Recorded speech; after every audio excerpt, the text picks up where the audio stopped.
Datang Pak Endar yang luar biasa mengasihi Tuhan. Pagi hari ini kita semua sama-sama datang, bukan cuma sekedar datang. Kita mau benar-benar datang untuk menikmati hadirat Tuhan. Ya, Bapak Ibu yang kasih Tuhan, puji Tuhan. Saya percaya kita semua pada pagi hari ini siap untuk menerima berkat Tuhan.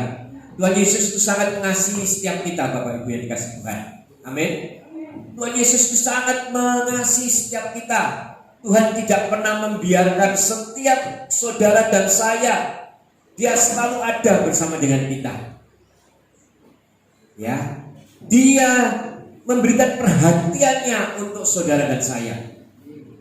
Dia memberikan tuntunannya untuk saudara dan saya. Terlebih lagi Dia memberikan pertolongannya buat saudara dan saya. Ini luar biasa, saudara. Saya dapati ya, kalau Tuhan Yesus punya sifat seperti ini nih, saya tidak bisa melihat di tempat yang lain, saudara. Sungguh ya, Dialah yang memberikan pertolongan kepada setiap kita. Bukan kita yang memberikan pertolongan kepada Tuhan, tetapi Tuhanlah yang memberikan pertolongan kepada setiap kita. Dan pertolongannya itu adalah nyata buat setiap kita. Amin. Pagi hari ini, oleh sebab itu, sebagai orang-orang yang dikasihi Tuhan, ya, mari kita juga lebih lagi mendekatkan diri kepada Tuhan. Kita lebih lagi melekat kepada Tuhan. Ya, kita tidak mau semakin hari semakin menjauh kepada Tuhan. Tetapi sebagai orang yang mengasihi Tuhan, mari setiap kita lebih hari lebih lagi mendekatkan kepada Tuhan dengan sungguh-sungguh, yang artinya akan terus mencari wajah Tuhan, terus mencari hadirat Tuhan. Tentunya dengan sungguh-sungguh. Bukan cuma sekedar kita datang, tetapi kita cuma datang dengan biasa-biasa saja dan pulang dengan kelelahan. Tetapi kita datang dengan semangat dan pulang lebih semangat lagi. Nah, itulah yang kita mau di dalam ibadah kita. Nah, pagi hari ini saya percaya ketika kita punya semangat yang seperti itu, kita akan menjadi pribadi-pribadi yang semakin didewasakan oleh Tuhan, semakin diberikan kekuatan oleh Tuhan. Ya, Bapak Ibu kasih Tuhan, hari ini firman Tuhan akan berbicara tentang perencanaan. Haleluya. Ya, saya percaya ini firman Tuhan ini mungkin saudara juga sudah pernah dengar, tapi saya mau ulang kembali bahwa setiap kita ini sebagai umat Tuhan atau pilihan Tuhan, yang disebut juga sebagai orang percaya, tidak boleh hidup sembarangan, tidak boleh hidup semau gue, yang artinya hidup tanpa perencanaan. Itu tidak boleh, saudara. Dan Tuhan tidak menghendaki hal itu. Kita adalah orang-orang percaya yang percaya kepada Tuhan Yesus, ya. Dengan sungguh-sungguh saya percaya bahwa Tuhan Yesus itu ternyata juga mengajarkan kepada setiap kita untuk setiap kita hendaknya punya perencanaan. Karena apa, saudara? Karena Tuhan Yesus sendiri juga merencanakan segala sesuatunya. Kalau saudara melihat penciptaan kita pun adalah diawali dengan perencanaan daripada Tuhan. Tidak sembarangan menciptakan kita. Oleh sebab itu saya berharap di tempat ini tidak ada yang menghina satu dengan yang lain. Semuanya itu adalah hasil daripada rencana Tuhan. Yang artinya kehidupan kita ini adalah kehidupan yang memang sudah direncanakan oleh Tuhan. Kehidupan yang kita jalani sekarang ini adalah kehidupan yang memang sudah ada di dalam rencana Tuhan. Nah, Tuhan Yesus di dalam segala sesuatunya yang Dia lakukan di dalam kehidupan kita, ya, itu melakukannya dengan perencanaan yang matang, saudara. Tidak sembarangan. Oleh sebab itu kita anak-anaknya, kita juga harus mencontoh seperti ini, saudara. Tidak hidup sembarangan, yang artinya semuanya harus direncanakan dengan baik. Tidak asal-asalan. Nah, kalau kita lihat ketika penciptaan kita, tadi seperti saya sudah singgung, penciptaan kita ini adalah penciptaan yang sempurna. Ketika kita sempurna diciptakan oleh Tuhan, bahkan firman Tuhan di dalam Kejadian 1 seperti saudara ketahui bahwa penciptaan kita ini adalah penciptaan yang sempurna, bahkan dikatakan segambar dengan Tuhan. sama, diciptakan sama. Tetapi karena kita ini melanggar apa yang sudah difirmankan Tuhan, maka kita mengalami yang namanya kutuk dosa. Dan itu dinamakan penciptaan manusia. Ya, manusia jatuh dalam dosa. Nah, perencanaan ternyata juga dilakukan oleh Tuhan, yaitu melalui karya penebusan di atas kayu salib. Ini juga rencana, saudara. Rencana yang dilakukan oleh Tuhan kita jauh-jauh hari ketika memang kita masuk dan terjatuh di dalam dosa. Tuhan sudah merencanakan untuk menebus kita. Dan yang lebih penting lagi, saudara, saya mau kasih tahu pada saudara, perencanaannya Tuhan kita untuk hidup kekal kita juga sudah direncanakan. Dan itu juga merupakan satu hal yang harus kita sadari pada saat ini, bahwa semuanya itu bukan cuma omong kosong. Karena dari awal Tuhan sudah ciptakan kita, itu sudah terbukti, itu perencanaan. Terus penebusan itu juga sudah terbukti. Dan sekarang Dia merencanakan kehidupan yang kekal. Saya percaya ini adalah juga merupakan satu bukti yang nanti kita akan sama-sama menikmati, yang nanti sama-sama kita akan bisa terima ketika kita sudah dipanggil oleh Tuhan, ya, menikmati kebersamaan dengan Tuhan. Nah, Bapak Ibu sekalian, sekali lagi saya mau katakan, tidak ada orang yang tiba-tiba sukses. Ya, di dalam hidup ini, kalau saudara lihat, tidak ada orang yang tiba-tiba sukses tanpa perencanaan. Kesuksesan itu harus direncanakan.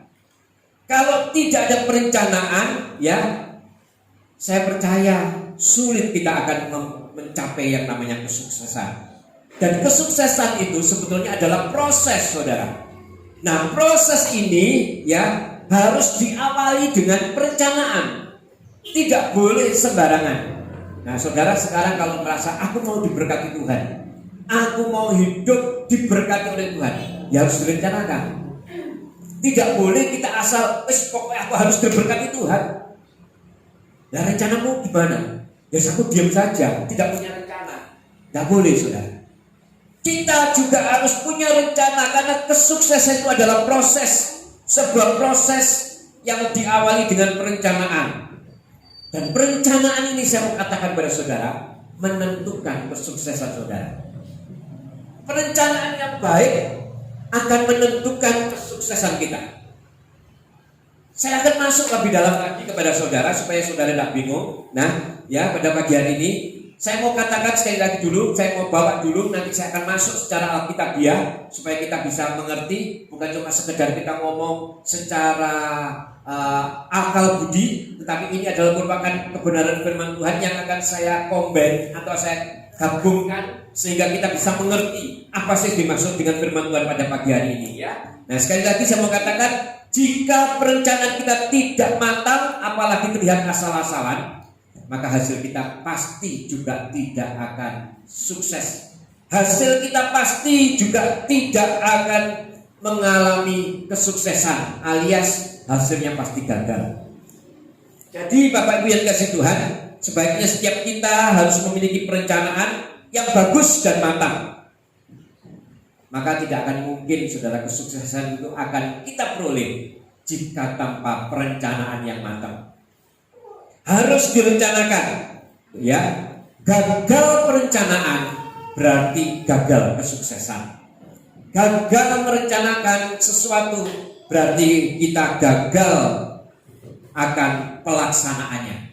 Semuanya ini ada rencana, saudara, ya. Sukses perencanaan berarti merencanakan kesuksesan.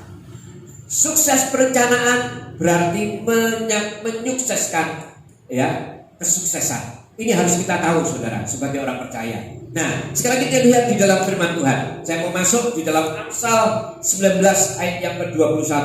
Ya, ini kita masuk sekarang di dalam firman Tuhan. Kita supaya ngerti apa yang dimaksud dengan firman Tuhan pada pagi hari ini. Amsal 19 ayat yang ke-21.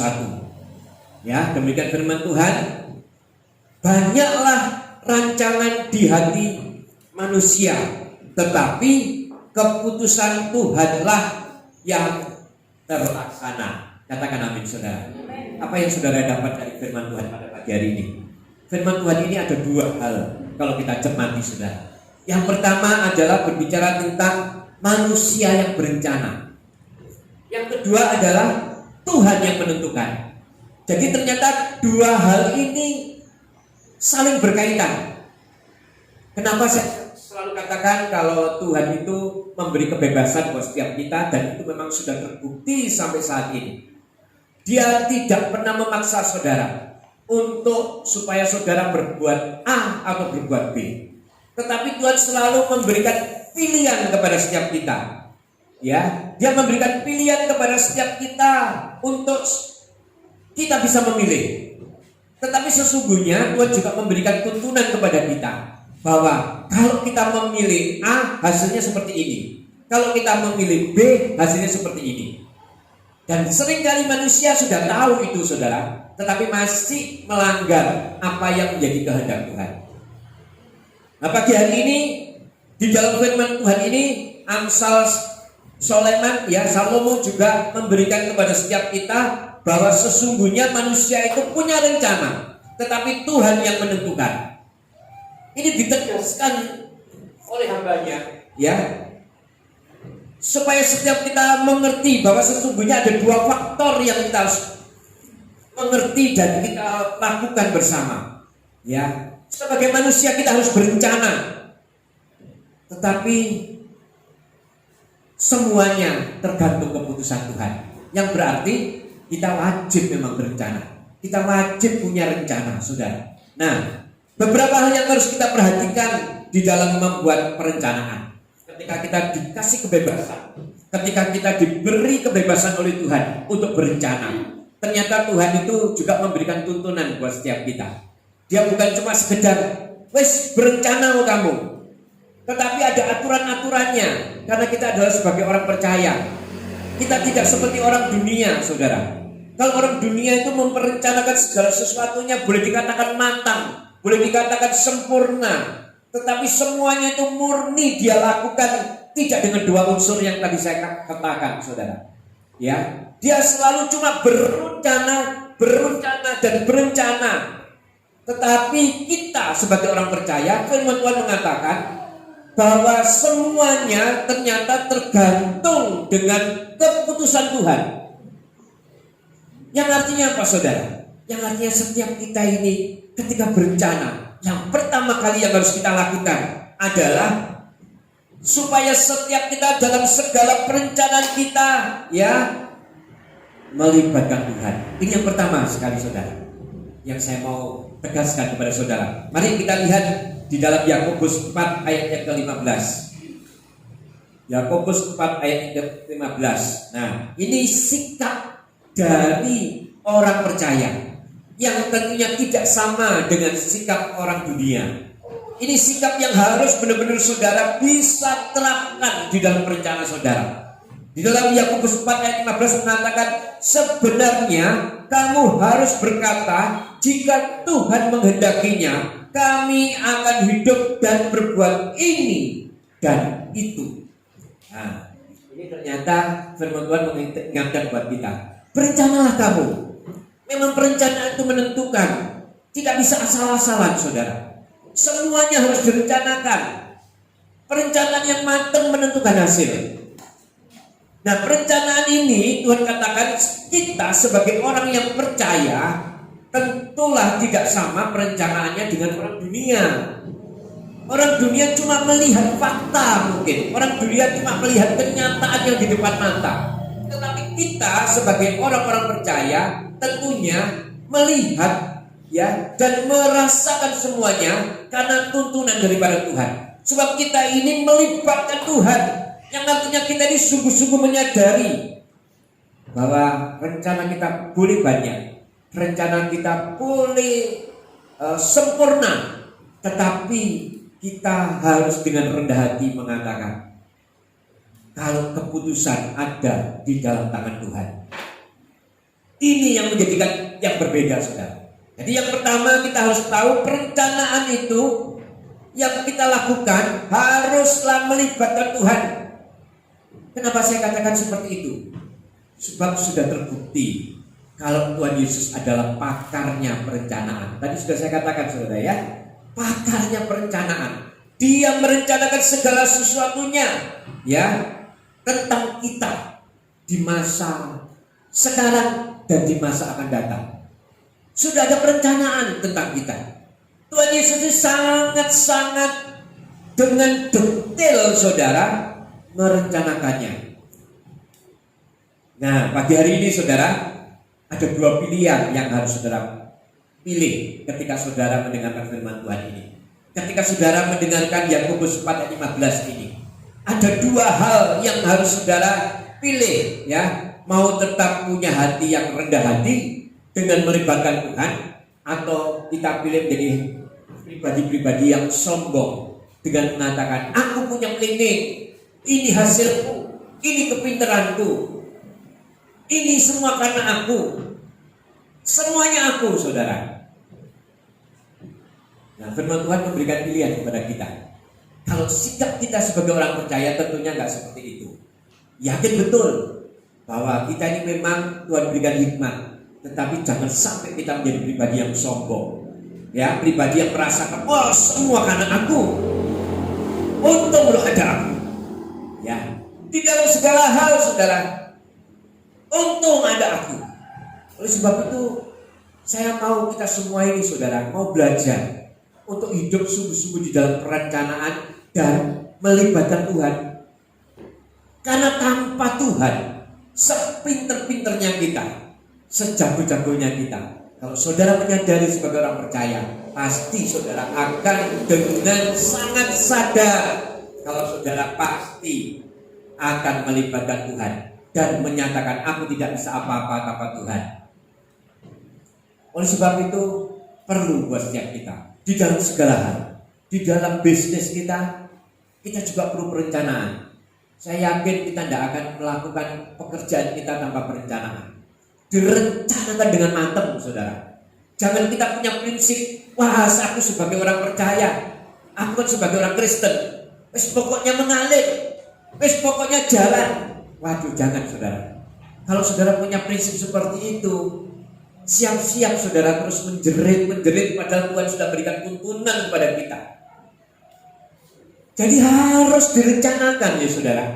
Tidak bisa kita ini bekerja tanpa perencanaan. Pokoknya bangun tidur, ya wes pokoknya yang ke depan atau ke belakang, atau ke samping ke kanan atau ke kiri. Wes tidak tahu, pokoknya aku melangkah. Tidak bisa. Harus direncanakan bersama dengan Tuhan tentunya. Kalau sudah punya prinsip seperti itu, saya yakin kita akan mengalami yang namanya kesuksesan. Semuanya direncanakan. Di dalam pelayanan juga sama saudara. Tidak bisa kita asal-asal, wes pokoknya melayani Tuhan. Asal aku punya hati, semoga melayani Tuhan. Harus direncanakan saudara. Tidak boleh kita ini cuma sekedar pokoknya aku datang merencanakan, aku mau melayani, enggak. Tapi harus direncanakan. Yang artinya apa saudara? Yang artinya kita harus sungguh-sungguh juga belajar. Ini adalah perencanaan saudara. Kita mau sungguh-sungguh belajar. Makanya gereja kita sendiri juga berusaha untuk mempraktekkan itu. Saya sebagai gembala sidang di tempat ini juga ingin kita semua mau belajar, terutama anak-anak yang mau dan rindu untuk melayani Tuhan. Belajar itu bukan cuma sekedar belajar dengan hati saja. Memang harus juga dengan hati yang itu penting, tetapi juga harus mau rela untuk diajar. Kemarin saya juga sudah melangkah untuk panggil ya, minta bantuan dengan teman hamba Tuhan untuk bisa mengajari anak-anak di tempat ini di dalam bermain musik. Dan tadi saudara bisa melihat ada kemajuan. Saya mengucap syukur kepada Tuhan. Saya percaya akan semakin dimantapkan. Semuanya saudara, semuanya. Yang mungkin memang harus mengeluarkan biaya, harus mengeluarkan sesuatu untuk bisa merencanakan satu perencanaan. Tetapi itulah harganya yang harus dibayar. Tidak apa-apa, asal rencana kita benar-benar direncanakan dengan sempurna. Ini yang harus kita lakukan sebagai orang percaya. Jadi saya tidak mau lagi di tempat ini yang merasa, wah pokoknya hidup, pokoknya jalan. Tidak bisa, saudara. Tetap kita harus punya rencana. Masa depan kita rencanakan. Anak-anak kita rencanakan di hadapan Tuhan. Diri kita pun sendiri juga harus kita rencanakan di hadapan Tuhan. Tetapi harus libatkan Tuhan. Bukan karena kegagahan kita. Kalau kita punya kegagahan, akhirnya kan, oh iya, aku pinter loh. Aku sudah merencanakan segala sesuatunya. Aku loh, karena hikmatku, aku merencanakan segala sesuatunya. Tidak, saudara. Tetapi kita melakukan semuanya itu karena kita melibatkan Tuhan. Nah, ini yang pertama, saudara ya. Yang kedua kita lihat ya. Sebelumnya saya lihat saudara di Ibrani 10 Ibrani 11 ayat yang ke-10. Ibrani 11 ayat yang ke-10. Ya, ini kita lihat contoh di dalam Alkitab, seorang tokoh Alkitab yang juga punya perencanaan yang mantap ya, yaitu Abraham. Kita lihat di dalam Ibrani 11 ayat 10 dikatakan seperti ini, saudara. Sebab ia menanti-nantikan kota yang mempunyai dasar, yang direncanakan dan dibangun oleh Allah. Nah, lihat saudara.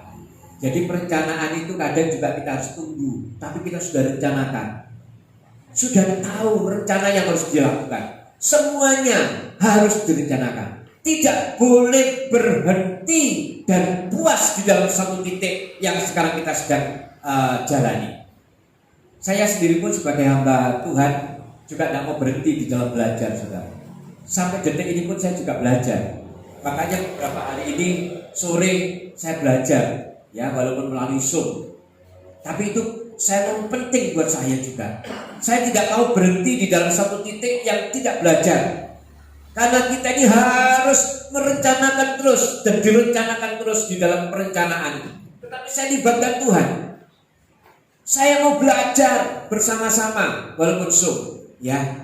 Sekarang kan memang nggak bisa tatap muka, mesti Zoom, ya. Kuliah Zoom, kuliah lagi sekarang saya, saudara. Ayo, tidak apa-apa, kita sama-sama belajar terus. Supaya apa? Supaya kita semakin diperlengkapi oleh Tuhan. Dan ketika kita diperlengkapi, kita melangkah pun pasti akan mantap dan lebih mantap. Karena kita juga bersama dengan Tuhan. Ini yang harus kita lakukan, saudara ya. Yang kedua sekarang, saudara, apa yang harus kita kerjakan sebagai orang percaya yang merencanakan perencanaan? Yang kedua, ternyata mendengarkan orang-orang terdekat kita. Nah, kita mau lihat sekarang orang-orang terdekat yang bagaimana, saudara ya. Kita lihat di Amsal 24 ayat yang ke-6. Amsal 24 ayat yang ke-6. Nah, kita lihat firman Tuhan pada pagi hari ini di dalam Amsal 24 ayat ke-6. Karena hanya dengan perencanaan engkau dapat berperang, dan kemenangan, nah saudara garis bawah ini, tergantung pada penasehat yang banyak. Oh haleluya. Ternyata di dalam perencanaan kita juga tidak boleh menutup telinga kita kepada setiap masukan-masukan, saudara. Tetapi saya mau kita ini mendengarkan masukan-masukan yang benar. Jangan asal terima masukan. Jangan asal terima sesuatu yang kita ini tidak tahu bagaimana sih sumbernya. Perencanaan harus kita lakukan, harus kita tata dengan baik. Tetapi kita juga harus dengar daripada orang, saudara. Dan saya sarankan kepada setiap saudara bahwa orang-orang yang terdekat inilah yang harus menjadi sumber daripada sumber suara yang harus saudara dengar. Terutama kalau saudara di keluarga, yang pertama siapa, saudara? Yang keluarga saudara dulu. Saya yakin keluarga saudara tidak akan menjerumuskan saudara. Kalau kita pasangan suami istri, ya kita mendengar dari istri kita dulu. Kalau istri, ya mendengar dari suami dulu. Kalau anak-anak, mendengar dari orang tua. Ya, mendengar dari orang yang lebih dari kita. Mendengar. Nah, kalau saudara mau memanfaatkan, juga bisa mendengar dari gembala saudara. Kalau saudara mau memanfaatkan, juga saudara bisa mendengar dari hamba Tuhan yang saudara mau mintai ya masukan atau saudara mau mintai suaranya bagaimana, juga bisa dari saudara seiman. Tapi jangan sampai saudara kan bisa mengukur ya saudara. Saya percaya kita ini tahu memang batas kerohanian seseorang itu kita bisa ukur.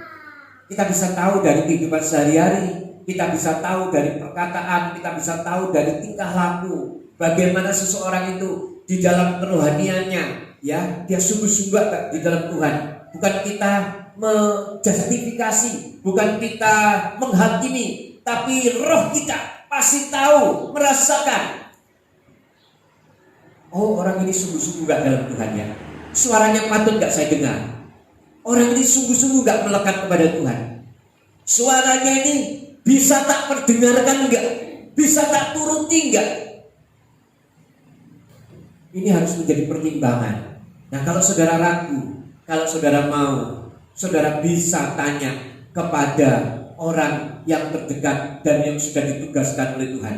Saya sebagai hamba Tuhan di tempat ini membuka lebar-lebar. Dan saya tentunya memegang kode etik di dalam menerima segala sesuatu yang sudah diterima. Gak mungkin saya punya mulut bocor, gak mungkin saya punya mulut yang sembarangan. Ya, jadi saya memang memegang erat kode etik ini karena ini adalah merupakan sesuatu yang harus saya lakukan sebagai hamba Tuhan.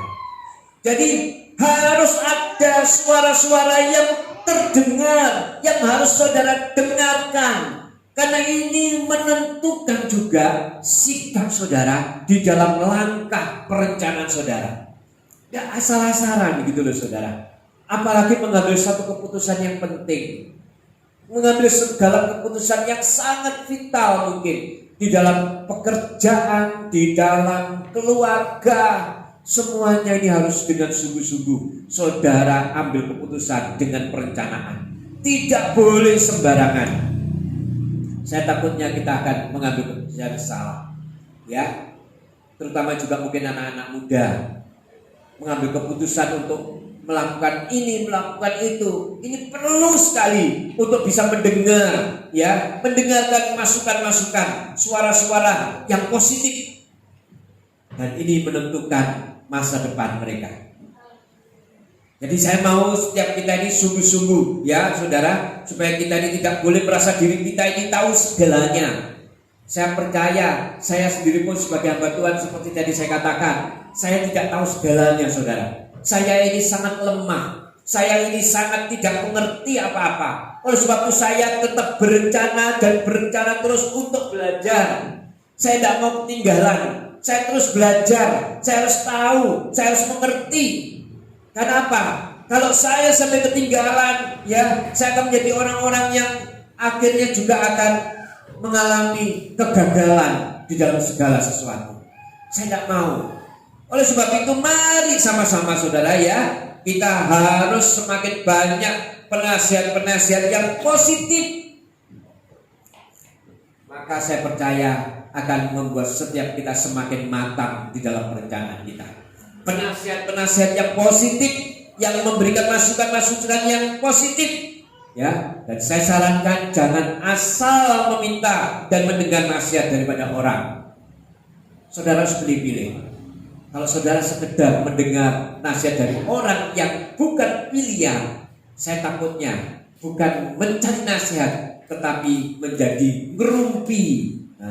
Menjadi mengatakan perkataan-perkataan yang tidak membangun dan cenderung kepada hal yang negatif, tidak sama dengan apa yang menjadi kehendak Tuhan. Di medsos saat ini kan juga sama saudara ya, banyak sekali. Kalau saudara tidak jeli, kalau saudara tidak teliti, akan melihat banyak sekali hal-hal yang ditaburkan. Dan ini semua sebetulnya adalah suara yang masuk kepada kita. Walaupun dengan cuma kita melihat, kita dengar suara ya. Terutama saat ini saya mau terus wanti-wanti kepada saudara tentang pengajaran. Pengajaran yang selalu gencar di medsos sekarang ini sangat gencar. Bahkan pengajaran ini seolah-olah merupakan pengajaran yang benar. pengajaran yang baru, pengajaran yang ditemukan oleh hamba Tuhan, yang seolah-olah merupakan pengajaran yang resmi dan yang benar. Saya ingatkan terus kepada saudara, bukan berarti saya ini menjadi hamba Tuhan yang punya motivasi untuk hal-hal yang lain, tidak. Motivasi saya cuma satu. Saya kepingin saudara semakin hidup dekat kepada Tuhan dan menjadi pribadi-pribadi yang ada dalam rencana Tuhan, yang dituntun Tuhan dan diberkati oleh Tuhan. Sungguh saudara, pengajaran-pengajaran yang baru yang sangat-sangat membuat setiap yang mendengar merasa mungkin, oh ya ternyata betul ya. Ya, saudara kalau lihat, yang terutama sekarang yang dikejar adalah masalah perpuluhan, masalah bahasa roh, ya, masalah pemanggilan nama Tuhan. Ini menjadi hal yang seksi untuk terus diperbincangkan dan diutarakan memang oleh hamba Tuhan yang kelihatannya senior, kelihatannya tua. Tetapi kalau kita balik lagi di dalam pengajaran Alkitab, kita harus hati-hati saudara. Memang akan tiba saatnya ya pengajar-pengajar mengajarkan tentang hal-hal yang palsu. Kalau saudara mengambil keputusan, wah ternyata saya dengar ini loh Pak, ya ternyata tidak ada perpuluhan itu. Saya mendengar ini loh Pak, ternyata tidak boleh bahasa roh, bahkan seperti itu saudara. Ini hati-hati saudara, karena sebetulnya apa yang dilarang dan apa yang tidak boleh, sebetulnya semuanya itu kan langsung berhubungan dengan saudara. Saya sebagai hamba Tuhan tidak mungkin akan menjerumuskan. Makanya selalu saya katakan, apa yang saya ajarkan, saya bertanggungjawabkan di hadapan Tuhan.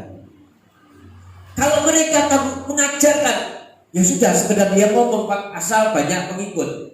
Bahkan sekarang lebih keren lagi, saudara saya katakan, mereka mengajarkan tidak perlu gedung gereja. Apa gedung gereja itu tidak perlu, tetapi mereka mengajarkan melalui apa saudara? Dia banyak pengikut, minta pengikut banyak. Gak usah datang ke gereja, tapi kamu naik ke aku. Nah, ini kan licik saudara. Padahal kita ke rumah Tuhan, yaitu kita datang membuktikan cinta kita, setia kita kepada Tuhan. Datang ke rumah Tuhan itu karena kita ini ingin mengasihi Tuhan dengan sungguh-sungguh. Ini baik Tuhan, yang kita sama-sama bersama-sama satukan hati, ya, memuji dan memuliakan nama Tuhan. Makanya saya katakan hati-hati. Kalau ada satu hal yang saudara dengar dan itu ternyata tidak sama seperti apa yang saudara sudah dengarkan dari firman Tuhan, ayo diskusikan dengan saya, atau diskusikan secara pribadi dengan saya. Ya, kita mau sama-sama melakukan yang terbaik, karena tujuannya semuanya ujung-ujungnya itu cuma satu, yaitu saudara sendiri. Saudara diberkati atau tidak, saudara mengalami pemulihan atau tidak, itu karena sikap saudara di dalam perencanaan. Merencanakan, aku pokoknya tetap bersama dengan Tuhan, aku tetap mengikuti ajaran yang benar. Ini rencana. Kalau saudara mengambil sikap seperti itu, saudara akan tetap menjadi orang-orang yang hidup di dalam rencana Tuhan. Ya, oleh sebab itu, mari kita sama-sama mewaspadai hal ini saudara ya. Terus yang ketiga, ya, yang ketiga apa? Beberapa hal yang harus kita perhatikan di dalam membuat perencanaan. Yang ketiga adalah jangan anggap remeh kritikan. Ternyata orang yang mengkritik itu juga merupakan vitamin buat kita. Jangan membuat remeh kritikan. Memang ada kritikan yang bertujuan untuk melemahkan kita, bahkan menjatuhkan kita, ya. Namun bukan berarti kita harus menutup telinga terhadap semua kritikan. Kita lihat di dalam 2 Timotius 2 ayat 16. 2 Timotius 2 ayat yang ke-16. Demikian firman Tuhan. Tetapi hindarilah omongan yang kosong dan yang tak suci, yang hanya menambah kefasikan. Berarti omong-omong itu juga perlu. Kita harus memperbincangkan. Tetapi hindarilah perkataan-perkataan yang tidak perlu, omongan-omongan yang kosong, bahkan omongan-omongan yang najis. Nah, kan sebetulnya itu saudara ya. Karena kalau kita sebagai orang dunia, ketemu sama-sama orang dunia, yang diomongkan pasti tidak sama ketika kita menjadi orang percaya, ketemu sesama orang percaya.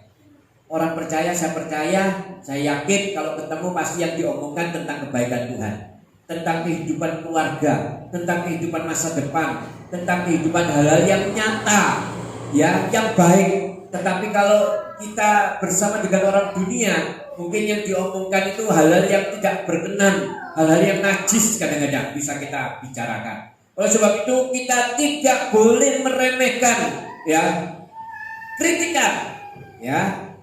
Kita harus bisa membedakan antara kritikan dan omong kosong. Kita harus tahu itu, saudara.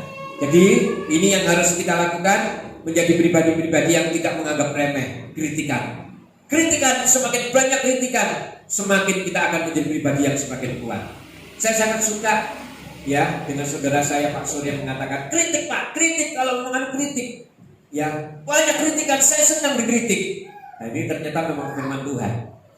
Kalau orang tidak dikritik, kalau orang tidak diberi masukan, tidak menerima kritikan, akan menjadi orang-orang yang tidak bisa melaksanakan perencanaan dengan baik. Ya, merencanakan kehidupan kalau dikritik, sudah tahu ini perjalanan salah, kritik ini tidak boleh seperti ini loh Pak. Oh iya, cepat mengerti. Ini kritik, saudara. Dikritik langsung, dikasih kritikan, Pak, sebetulnya tidak boleh seperti itu Pak. Oh iya, terima kasih. Menerima kritikan, ya. Terus yang keempat, saudara, yang keempat, ternyata di dalam perencanaan juga dikatakan jangan gegabah dalam membuat perencanaan. Nah, caranya bagaimana, saudara? Dengan hati yang tenang. Tidak boleh kita punya rencana ketika hati kita panas. Tidak boleh kita punya rencana ketika segala sesuatunya tidak baik. Yang artinya pikiran kita harus kita tenangkan. Kita bawa di dalam doa dulu. Kita masuk dulu di dalam perencanaan, bertemu dulu dengan Tuhan. Kita minta dulu dengan Tuhan, ya, dengan hati yang bersih, dengan hati yang jernih, dengan pikiran yang tenang, ya. Kita ambil bagian duduk di bawah kaki Tuhan dan kita tidak boleh gegabah, ya. Pastikan kita harus hati-hati dalam membuat perencanaan dan jangan asal-asalan. Kita lihat di dalam 2 Korintus 1 ayat 17. 2 Korintus 1 ayat 17. Ya, ini kita lihat satu pribadi yang punya perencanaan yang dahsyat juga, yaitu Paulus. Ya, kita lihat, saudara, ya. Jadi adakah aku bertindak serampangan dalam merencanakan hal ini, atau adakah aku membuat rencanaku itu menurut keinginanku sendiri, sehingga padaku serentak terdapat ya dan tidak. Wow, gawat kalau orang sudah punya pikiran seperti ini, apalagi seorang pemimpin. Makanya saya berusaha belajar untuk itu, saudara. Saya tidak akan mengambil keputusan ya dan tidak sudah ada di dalam hati, ya. Tetapi sesungguhnya kita bicarakan dulu rencana itu bersama-sama, tidak boleh serampangan. Keputusan tetap harus dibicarakan dengan bersama-sama. Perencanaan inilah, ya, ketika mengambil keputusan inilah kita masuk dalam perencanaan, dan perencanaan ini jangan asal-asalan. Ketika kita ambil keputusan, itu juga merupakan keputusan bersama, bukan di dalam hati daripada yang memimpin, tetapi kita memutuskan yang sudah kita bicarakan, yang sudah kita rencanakan, ya, saudara. Kita harus melakukan ini karena saya tahu saat ini, saudara, apalagi kalau saudara masih punya tetap prinsip yang asal-asalan. Pandemi COVID-19 ini sering memporak-porandakan rencana kita dan sudah memporak-porandakan. Oleh sebab itu, kalau saudara tidak punya rencana untuk menanggulanginya dengan perencanaan yang tadi saya sebutkan, dengan matang, dengan sungguh-sungguh, dengan melibatkan Tuhan, saya percaya dan saya yakin saudara akan mengalami kekecewaan. Nah, sebagai hamba Tuhan, saya tidak mau saudara mengalami hal itu. Mari sama-sama kita ini bertindak tidak serampangan, merencanakan segala sesuatu dengan baik. Dan memang ada dua bagian, ya, yang penting di dalam perencanaan, dan itu yang wajib saudara juga sadari. Di dalam perencanaan itu memang harus ada pengorbanan. rela berkorban. Seperti tadi saya katakan, ketika kita mau rencana kita baik di dalam musik, ya kita harus rela berkorban. Berkorban apa? Berkorban waktu untuk belajar. Berkorban apa? Berkorban tenaga. Berkorban apa lagi? Berkorban materi mungkin. Ya, kalau saudara mau sukses di dalam perencanaan, bagian ini saudara harus ambil. Ada pengorbanan memang saudara. Jauh-jauh mungkin juga saudara dari rumah yang jauh datang ke sini cuma sekedar untuk latihan. Itu bagian dari perencanaan. Dan rencana inilah yang menentukan saudara sukses tidaknya di dalam melayani Tuhan. Kesuksesan itu memang tidak dilihat manusia, tetapi kesuksesan itu dilihat oleh Tuhan.